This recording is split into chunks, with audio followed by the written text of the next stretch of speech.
बिस्मिल्लाहिर्रहमानिर्रहीम, अस्सलाम वालेकुम and good morning everyone. Welcome to सबकी सोच। मैं हूं निम्रा तारिक और मेरे साथ मैं हूं हसनैन लियाकत। कैसी हैं आप निम्रा? मैं बिल्कुल ठीक हूं। आप कैसा जा रहा है आपका दिन? मेरा दिन अच्छा जा रहा है। आई होप सो कि हसनैन हमारे जी हाँ, ऑडियंस का उम्मीद दिन भी करते हैं अच्छा कि जा जो रहा भी लोग होगा। हमें देख रहे होंगे उनका दिन भी अच्छा जाएगा सुबह की सोच में। और आज बहुत सारे टॉपिक्स ऐसे हैं जो आपसे डिस्कस करने हैं और सियासत के ऊपर भी बात होगी। इसके अलावा कुछ सोशल इश्यूज हैं उनके हवाले से भी बात होगी। लेकिन सबसे पहले निम्रा बात करते हैं अरशद शरीफ कत्ल केस की, जो कि इस वक्त पाकिस्तानी अदालतें तो उस हवाले से खामोश हैं, लेकिन नैरोबी से हमें अच्छी खबरें मिल रही हैं। अगर बात की जाए कीनिया की एलीट पुलिस यूनिट की, तो उनके खिलाफ ये पुलिस के खिलाफ 2022 में नैरोबी में कत्ल किए गए पाकिस्तानी सहाफ़ी अरशद शरीफ के केस में ट्रायल का आगाज हो चुका है। बड़ी हौसला अफजा खबर है कि पुलिस के खिलाफ, वहाँ के सिक्योरिटी इदारों के खिलाफ अदालत अब कार्रवाई करने जा रही है और उसने केस जो है ओपन कर कार्रवाई दिया। खत्म कर चुकी है। 2022 की ये बात हो रही है। 2022 में कार्रवाई खत्म कर दी, कार्रवाई खत्म कर दी, लेकिन अब ये ट्रायल जो है वो पुलिस के खिलाफ शुरू होगा। ये एक नई कार्रवाई वो स्टार्ट करेंगे पुलिस और इदारों के खिलाफ। और उन्होंने कहा कि तहकीकात जो हैं उसको सही जो उसकी डेप्थ है उसमें जाया जी बिल्कुल ऐसा ही है। और फैसला आ चुका है पुलिस के खिलाफ। कीनिया की जो अदालत है, पाकिस्तानी सहाफ़ी अरशद शरीफ का कत्ल गलत शनाख्त का नतीजा करार देने का पुलिस का जो दावा था उसको मुस्तरद करते हुए कानून नाफिज करने वाले इदारे और सिक्योरिटी एजेंसीज के खिलाफ तहकीकात का हुक्म दे दिया गया। गैर आईनी, गैर कानूनी की टर्म जो है वो यूज की गई है इस फैसले में कि ये जो कत्ल है सहाफ़ी अरशद शरीफ, पाकिस्तानी हमारे एक खूबसूरत सहाफ़ी जिनकी खिदमात को सराहना चाहिए, जिनकी खिदमात को फरामोश नहीं किया जा सकता, उनके कत्ल के लिए अभी जो कीनियन जो अदालतों से जो फैसला आया उसमें ये टर्म्स यूज हुई कि ये कत्ल गैर कानूनी और गैर आईनी था। और एक जियादों की हाई कोर्ट ये जो है इनकी, उसमें अरशद शरीफ की बेवा जवेरिया सिद्दीकी ने यह दरख्वास्त दायर की थी और इस दरख्वास्त पर फैसला सुनाया गया जिसमें यह कहा गया है कि पुलिस के हाथों पाकिस्तानी सहाफ़ी का कत्ल, जो कि अपेरेंटली वो वहाँ की जो पुलिस थी उसने उस टाइम कहा था कि गलत शनाख्त का नतीजा है, ये अभी फैसला आया कि यह गलत शनाख्त का नतीजा नहीं था। अगर इसका थोड़ा सा बैकग्राउंड भी आपको बताती चलूं तो ये गलत शनाख्त इस तरह कि उस टाइम जब ये कत्ल हुआ था 2 साल पहले, तो पुलिस ने ये कहा था कि हमारे कुछ बच्चे या फिर बच्चा जो कि अगवा हुआ है और हमें कुछ रिपोर्ट्स जो मिल रही हैं वो उस गाड़ी में जो है वो बच्चा मौजूद है। फिर जब ये उस पुलिस को काउंटर किया गया कि अगर अगवा किए गए बच्चे गाड़ी में मौजूद थे तो आप लोग फायरिंग कैसे कर सकते हैं, फिर पुलिस का नैरेटिव चेंज हुआ। जाहिर है जब वो इस बात पे उनको इसका सामना करना पड़ा तो उन्होंने कहा कि नहीं, हम लोग तो मतलब वो गलत शनाख्त हो गई और इस तरह गलत शनाख्त का फिर ये बयानिया बनाया गया था जिसके खिलाफ ये फैसला आया है। और फैसले में अभी फिर ये भी कहा गया कि अरशद शरीफ के कत्ल की गहराई के साथ तहकीकात होना लाजिम है और उन पर होने वाली फायरिंग के बारे में मालूमात की जो अदम फरामी है, मालूमात के हुसूल के हक की खिलाफ वर्जी है ये, और ये एक खुश आइंद फैसला है। जी हाँ, इसी के साथ साथ जो बात हम पहले कर रहे थे कि जस्टिस टेला ने अपने फैसले में कीनिया की जो पुलिस है उनकी सिक्योरिटी एजेंसियों के खिलाफ अरशद शरीफ के कत्ल की तहकीकात का हुक्म दिया। और इसके अलावा अदालत ने निम्रा ये भी हुक्म दिया कि अरशद शरीफ के जो पसमानदगान हैं उनको 1 करोड़ शिलिंग, जो कि कीनियन करेंसी है और पाकिस्तानी करेंसी के मुताबिक 2 करोड़ 17 लाख रुपए अदायगी का हुक्म दिया गया। और ये अच्छी खबर है कि जो केस है वो सही डगर पे जा रहा है। जो उन्होंने गलत निशानदेही की थी कि हम गलत निशानदेही पे और क्या कहते हैं, जिस तरह आपने आगाज़ में कहा कि हम किसी और को समझ के अरशद शरीफ को हमने कत्ल कर दिया, उसको अदालत ने बिल्कुल रद्द कर दिया। और उन्होंने कहा कि आप इसकी सही डगर पे और इसकी गहराई पे जाइए और ताकि जो मुल्जिमान हैं उनको पकड़ा जा सके। बिल्कुल ऐसे ही। अच्छा, 2 करोड़ 17 लाख रुपए, बल्कि अदालत ने भी, मुझे ये बड़ा खूबसूरत इनके ये रिमार्क्स लगे कल, ये जो इनकी जज है उनका ये रिमार्क्स थे इनके कि ये पैसे ऑल्दो वहाँ पे जो बंदा गया है उसकी कमी को पूरा नहीं कर सकते, ये उसका बिल्कुल भी उसके बराबर नहीं हो सकता, लेकिन फिर भी ये एक बेहतरीन अंदाज होता है कि उसके जो पसमानदगान हैं उनको किसी तरह से थोड़ा बहुत सहारा मिल सकता है, हौसला मिल सकता है। अब यहाँ पे 2 करोड़ 16 लाख रुपया हर्जाना जो है या जो रकम है वो उनकी फैमिली को दी जाएगी। जवेरिया सिद्दीकी की यहाँ पे ये जीत हुई कीनिया की अदालत में। जवेरिया सिद्दीकी का कल एक वीडियो पैगाम भी सामने आया जिसमें उन्होंने कहा कि कीनिया की अदालत से हमें इंसाफ मिल चुका है, हमने मिल के अरशद शरीफ को कीनिया की अदालत से इंसाफ दिलवा दिया है। क्या पाकिस्तान की अदालत में हमें इंसाफ मिलेगा, इस पे भी आगे जाके हम बात भी करते हैं, लेकिन फिलहाल जो अहवाल है आपको समात का वो सुनाऊं कि फौजदारी की बाय द वे एक और बात कि गैर कानूनी, गैर आईनी इसको करार दिया गया जज की जानिब से, अदालत की जानिब से। और फिर ये कहा गया कि जो इसके मुल्जिमान हैं, जो ये पुलिस अफसरान हैं, इनके खिलाफ फौजदारी कार्रवाई होनी चाहिए, व्हिच एब्सोल्युटली इज राइट, इसी तरह से होने चाहिए। अच्छा, अब देखें 2 साल गुजर चुके हैं, 2 साल जब ये हादसा पेश आया, उसके बाद पाकिस्तानी अदालतों में थोड़ा बहुत शोर मचा।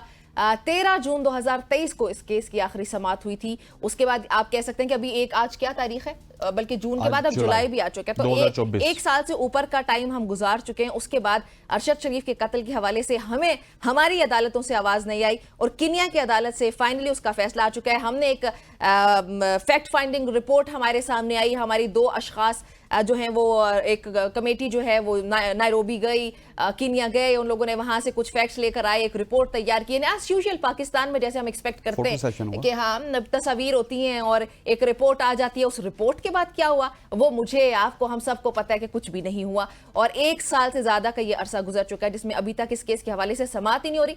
और ये शर्मनाक है हमारे लिए, एक थर्ड वर्ल्ड कंट्री से फैसला आ चुका है और वो बंदा उस मुल्क का भी नहीं है, आपके मुल्क का है, हमारे मुल्क का बंदा, एक पाकिस्तानी, और वो भी हमारा सहाफी, इन्वेस्टिगेटिव जर्नलिस्ट है। वो एक सहाफी जो हक़ाइक़ को सामने लेकर आता है, उसका कत्ल किया गया किसी दूसरी सरजमीन में, और आज तक पाकिस्तान की अदालतें सो रही हैं, जो आवाज नहीं आई हमें, और एक थर्ड वर्ल्ड कंट्री से हसनैन ये फैसला सामने आ चुका है। ये इंतहाई अफसोसनाक बात है।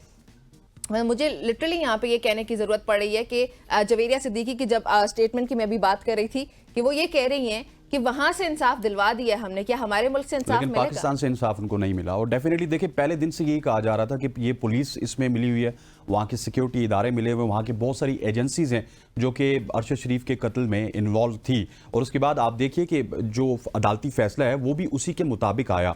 उन्होंने फैक्ट एंड फिगर्स देखने के बाद यही फैसला किया कि पुलिस और सिक्योरिटी इदारों के खिलाफ कार्रवाई करनी चाहिए, इस मामले की गहराई में जाना चाहिए। और अब वहाँ पे एक नया केस अब पुलिस के खिलाफ खुल गया कि आपने जो तहकीकात हैं उनमें हमारे जो एविडेंस हैं उनको ज़ाया किया, सबूत सही पेश नहीं किए, तो अब एक और नया आपको इस केस में रुख मिलेगा। लेकिन ये कीनिया में मिलेगा। ठीक कह रही है निम्रा, पाकिस्तान में इस हवाले से अभी तक कुछ भी नहीं हो सका, क्योंकि शायद अशराफिया का हिस्सा नहीं थे अरशद शरीफ साहब। अगर बड़ी किसी अशराफिया का हिस्सा होते तो सवाल है यहाँ पे भी कार्रवाई होती। इसको प्लान किसने किया, इसकी साजिश कौन से मुल्क में हुई, पाकिस्तानी है वो, उनको दुबई से क्यों निकाला गया और फिर उनको कीनिया में जाके क्यों कत्ल किया गया, फायरिंग कैसे की गई। इवन जो रिपोर्ट आई है उसके मुताबिक जो ड्राइवर वाली साइड है उस पर बाकायदा ये कोशिश की गई कि वहां से सिर्फ टायर्स को पंक्चर किया जाए, वहां पे सिर्फ हिट किया जाए, जबकि अरशद शरीफ वाली साइड पे गोलियां डायरेक्टली, मतलब जहां पे इंसान बैठा है वहां पे वो लगी हैं। खैर ये सारी सूरत हाल जी अरशद शरीफ केस से हवाले से ये कुछ अपडेट्स ही हमने सोचा आपके साथ शेयर करें। इसके अलावा एक और इंपॉर्टेंट मामला है, कल समाअत हुई इस्लामाबाद हाई कोर्ट में, जजेस के जो एक खिलाफ मुहिम चल रही है वो हमारे लिए बहुत बड़ा सवालिया निशान है। जस्टिस तारिक महमूद जहांगीरी की अगर मैं बात करूं, उनके खिलाफ सोशल मीडिया पे आउट ऑफ नोवेयर आपको एक मुहिम चलती हुई नजर आती है जिसमें उनकी डिग्री को जाली करार दिया गया और उनकी डिग्री जाली हो गई है। भाई वो 1991 से वो प्रैक्टिस कर रहे हैं, तो आप लोग क्या 2024 में आपको याद आई कि इस बंदे की डिग्री जो है वो जाली हैं तो वेरीफाई कर लेनी चाहिए। एक शहरी ने जाके वो रिक्वेस्ट दायर किया जिसके मतलब जजेस के खिलाफ। और ये बाय द वे बताती चलूं, ये जो 23 मार्च वाला, if I am not wrong, ये 23 मार्च की, सॉरी 25 मार्च की तारीख थी, ये जो खत है ये एक खत इनकी जानिब से भी लिखा गया था। और ये वही जज है जिनके बेडरूम से आपको कैमरास मिले थे और फिर उन्होंने रिक्वेस्ट की थी कि हम लोगों के ये सर्वेलेंस वगैरह के जो मामलात हैं जो हमारी फैमिलीज के साथ किया जा रहा है प्लीज इसको देखा जाए। तो 4 जजेस के खिलाफ ऑलरेडी हमें ये मुहिम सोशल मीडिया पे चलती हुई नजर आ रही है। एक की डिग्री जाली है और एक की जो है वो शनाख्त पाकिस्तानी नहीं है और वो उसके पास उसको भी आपने चेक करना।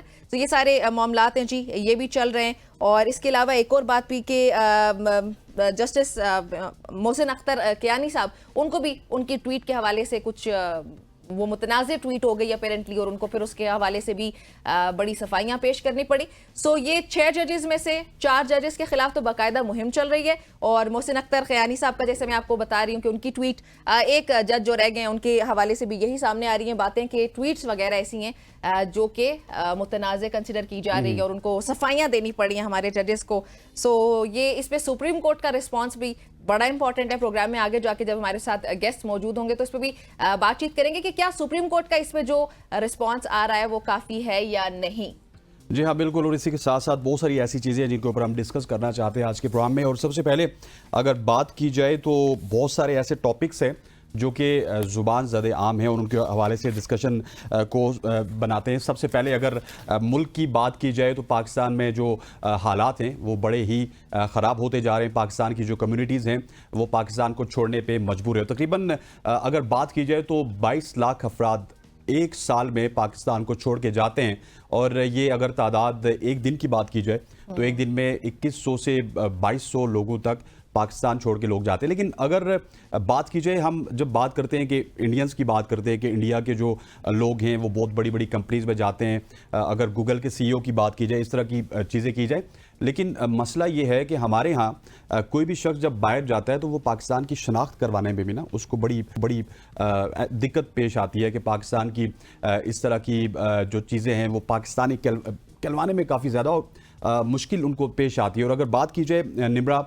इंडियन कम्युनिटी की, वो जब बाहर जाते हैं तो वहाँ से पैसा कमा के इन्वेस्ट करते हैं इंडिया में आके, लेकिन हमारे यहाँ बाहर जब कोई जाता है तो वो बाहर का होके रह जाता है। सो ये बड़ी तशवीशनाक सूरत हाल है महंगाई को लेके, फिर उसके बाद अफरा तफरी की जो सूरत हाल है, फिर अमन व अमान की सूरत हाल है। इस सूरत हाल में पाकिस्तान की जो कम्युनिटी है वो डेफिनेटली बहुत ज़्यादा सोच रही है कि किसी तरह से पाकिस्तान को छोड़ा जाए और पाकिस्तान से बाहर जाया जाए। बिल्कुल ऐसे आप ठीक कह रहे हैं, और ये हमारे लिए बहुत ही तशवीशनाक है हसनैन के हमारा मुल्क जो कि जिसमें ज़्यादातर आबादी या हमारी बैकबोन हमारी यूथ को कंसिडर करना चाहिए, जो कि होती भी है हकीकत में भी, आपकी रीढ़ की हड्डी होती है आपके नौजवान जो होते हैं।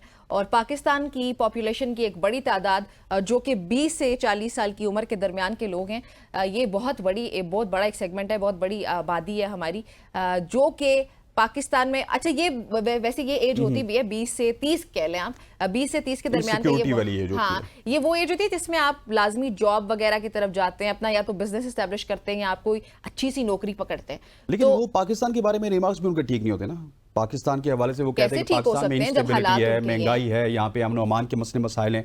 सो इस वजह से वो जब बाहर जाते भी हैं तो वो बस छुप छुपा के अपना काम शाम करते हैं और फैमिली को सपोर्ट जब वो 20 से 30 साल के दरमियान में आप यहाँ पे उनको जॉब्स नहीं देंगे, उनकी लाइफ की सिक्योरिटी नहीं होगी, जैसे अरशद शरीफ की हम अभी बात कर रहे हैं, एक इन्वेस्टिगेटिव जर्नलिस्ट जहाँ एक मुल्क में उसकी लाइफ की कोई गारंटी नहीं है, तो एक आम बंदा तो वो तो कोई भी रूल खुल सकता है, वो तो कोई फिक्र ही नहीं करेगा उसकी, चूंटी की तरह। 2015 के बाद अब 2024 हो चुका है और हर दिन हर साल की अगर बात की जाए, कभी 16 लाख बंदा पाकिस्तान छोड़ के चला जाता है, कभी 17 लाख बंदा पाकिस्तान छोड़ के चला जाता है, कभी अब जो है वो फिगर तकरीबन 21-22 लाख पे पहुंचा है। और रोजाना की बुनियाद पे एयरपोर्ट से 21 से 2200 लोग पाकिस्तान छोड़ के जा रहे हैं।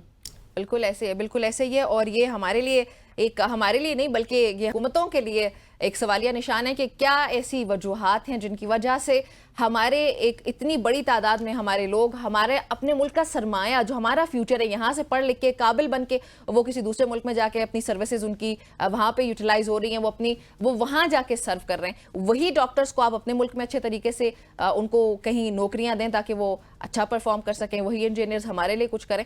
खैर, हुकूमतों को इन सब चीज़ों पर सोचना चाहिए। नाज़रीन, वक्त हुआ है प्रोग्राम में एक ब्रेक शामिल करने का, जल्दी से ब्रेक शामिल करते हो। जब हम वापस आएंगे तो पाकिस्तान की पॉलिटिक्स में, सियासत में क्या और उस पर बातचीत होगी।